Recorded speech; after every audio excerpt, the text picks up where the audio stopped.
Hello, Okay, video. let's do, I No hate, freaking way. let's do closing thoughts on a I got my podcast. You very start with one last first time. I'll start with you distortion this time. earring. All right, closing thoughts.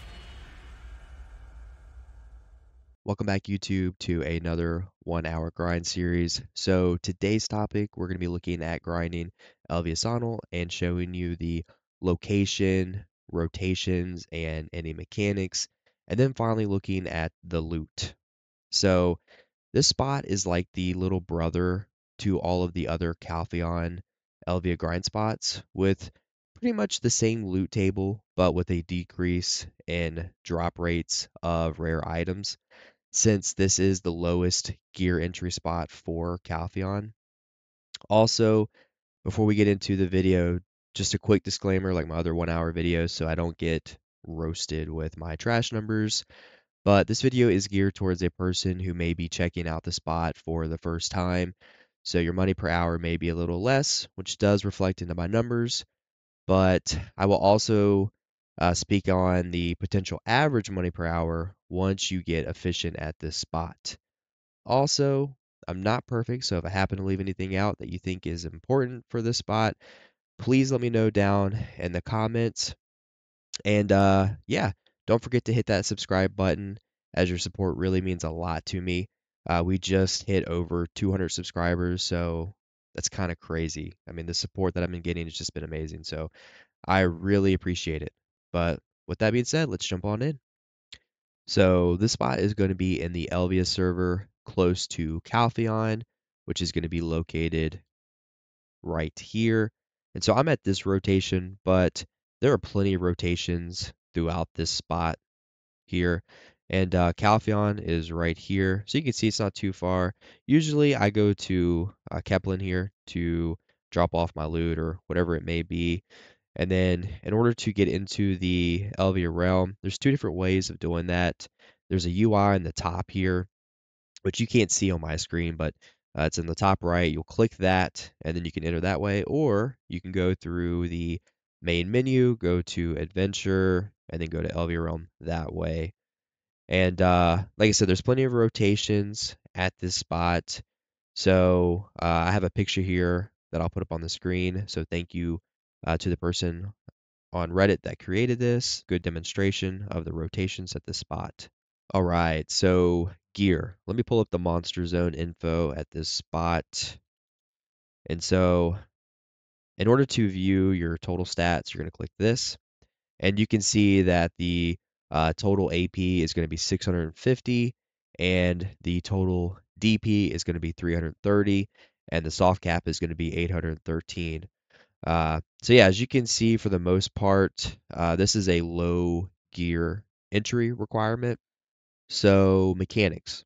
Once you find your rotation, you're just going to grind in your typical circle, and you'll see a yellow glow around flags. So here's a flag.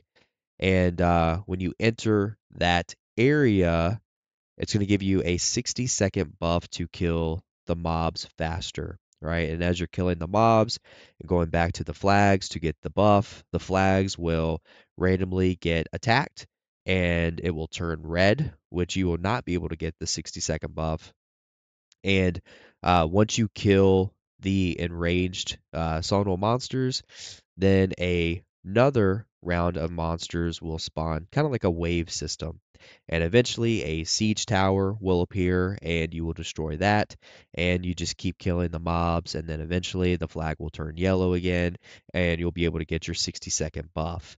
Another mechanic here is while you're just killing the mobs, you'll have a small chance to spawn the Sonal captain, which he has a higher drop rate on some of the rare items, which he's pretty easy to kill.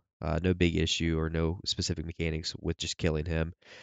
And then now the final mechanic is sometimes while you're killing the mobs around the glowing red portal, you'll get a low chance of the Elvia distortion phenomenon occurring, where the area will go completely red and one of three bosses will spawn, which will be either the Cyclops, the Gigagord, or the Ogre.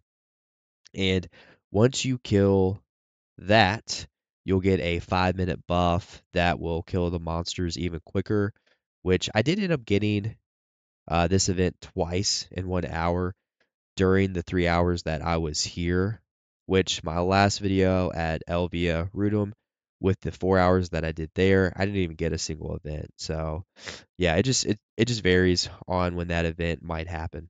All right, so I'm going to show you the rotation that I was using during my last hour that I was here, and I used a couple rotations at this spot, but my final hour that I was here, I used this rotation here, which is located right here.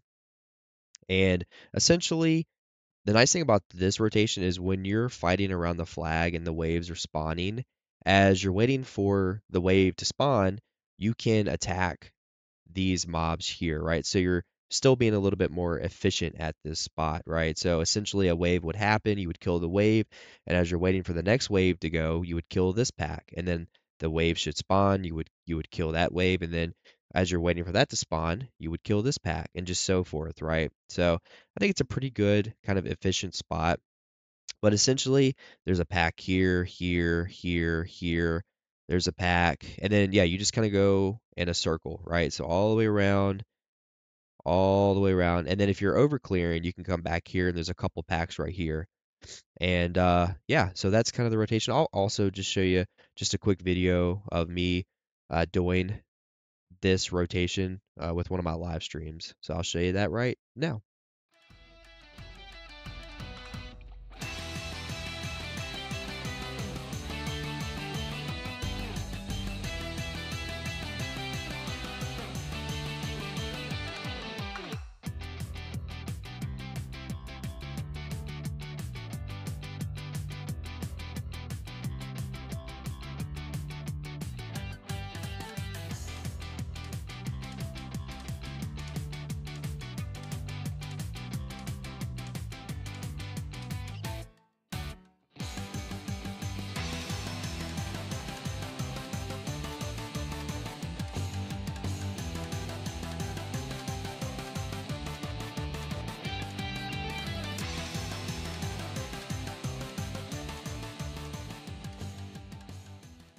So buffs you may want to run to be more efficient at clearing can include a simple craw mill if you're under the monster AP cap, or an exquisite mill if you're over the monster AP cap.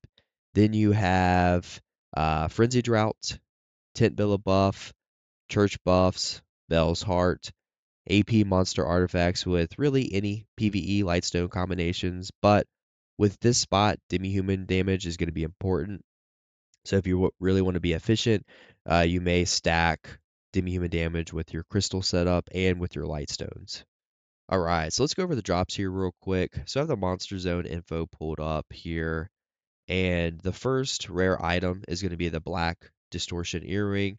Now this is a super rare item, and out of all the hours that I've been in Calpheon Elvia spots, I've only had it drop once, and you're going to get this during the Elvia Distortion Phenomenon event that occurs. And my last hour here at this spot, did end up getting one of these.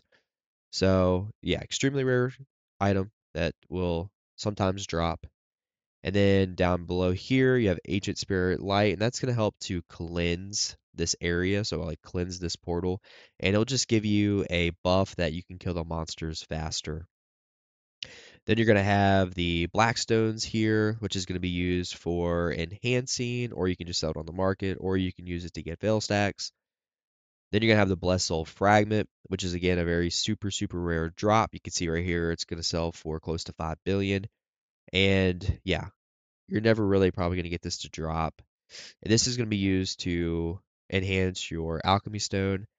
Now, the alternative way of getting this is your Crystallized Despair. You need 200 of these in order to make one of these. Also, going back to Crystallized Despair, this item is also used for getting your in-game gloves here. Next up is going to be the Sealed Black Magic Crystal, which you can either click this to get a Black Magic Crystal, or you can process it down to get magical shards. Massive Pure Magic, that's going to be used to enhance your Black Star gear. The Scorching Sun Shard, that's going to be used to enhance your God-eyed weapons, or you can use it to enhance your Sniper Marnie rifle. You have Corrupted Breath, that's going to be used to craft your Frenzy Drought of Corruption, so it's going to pretty much enhance your Frenzy Droughts. And then this is the secondary trash here, and then the primary trash is going to be about 17.5k. And then finally the Trace of Ascension, and that's just going to be used to craft certain items. All right, let's see what I got in 1 hour with just using a level 2 loot scroll with no Agris. You can pay 50 million to get the tent buff for a 50% increase on your drop rate, but I did not do that in this video. So first, according to Garmoth, the potential average money per hour at this spot at 138% drop rate, which is what I am mostly at if there is no drop rate event going on, and me also using a yellow loot scroll, is around 669 million, with the average trash being around 20k. So, I mean, that's a number you can maybe potentially expect if your gear is at the right spot, and maybe once you get efficient with the rotation, and if your class is good with PvE. It's also important to note that your money per hour is really going to vary based on that drop rate, right? Which you can see your drop rate right here, right? So if I would add my yellow loot scroll, that's going to put me at 191%. And right now we do have a drop rate event going on, 50%. So it makes a huge difference with your money per hour. Now, let's take a look at my few hours, which also, this is I think my second or third week playing Succession Sage, which, by the way, I am really enjoying. And I think I got the combo down pretty well, but either way, my numbers maybe could have been a little bit higher. But my first hour that I recorded while live streaming at 138% drop rate was 416 million, and getting 14.3k trash. And then another hour at 148% drop rate, I got around 483 million. And for the trash loot, I got around 15.5k. And then the third and final hour, which I was at 198% drop rate, I got around 964 million. And for the trash loot, I got around 17.4k, which my money per hour during that hour, it was definitely a little bit inflated because I did have the two Elvia distortion phenomenon events occurring, and I also got the black distortion earring to drop. So overall, a decently chill spot, but honestly, the money per hour at this gear range is just not that good. There are definitely better spots to make more money, but let me know down in the comments what your class is, what your average trash per hour is at this spot, and what's your money per hour at this spot. But with that being said, thanks for watching, and if you like the content, then please like and subscribe, and I will see you next time.